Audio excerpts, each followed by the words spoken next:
ছোটবেলা থেকে দেখে আসছি আমাদের বাড়িতে দোল চলে দুদিন ধরে। মানে দোলের দিনকে সবাই নিজের মতন ব্যস্ত থাকায় আবার পরের দিনকেও দোল খেলা হয়। আর তার সাথে হয় একটা ফ্যামিলি পিকনিক। এই যে সকাল সকাল ব্রেকফাস্ট দিয়ে দিলাম ফার্স্টেই, আমার ননদ বাড়ি চলে যাবে। ও আর আজকের দিনটা থাকতে পারবে না অনেকক্ষণে বলার পরেও। অ্যাকচুয়ালি ওর বাড়িতে কিছু প্রবলেম আছে সেই কারণে। তো এখানে দেখো, এখানে তোড়জোড় শুরু হয়ে গেছে।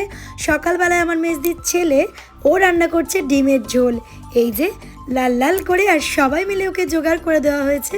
মেনুতে ছিল উচ্ছে আলু ভাজা আর ডিমের ঝোল।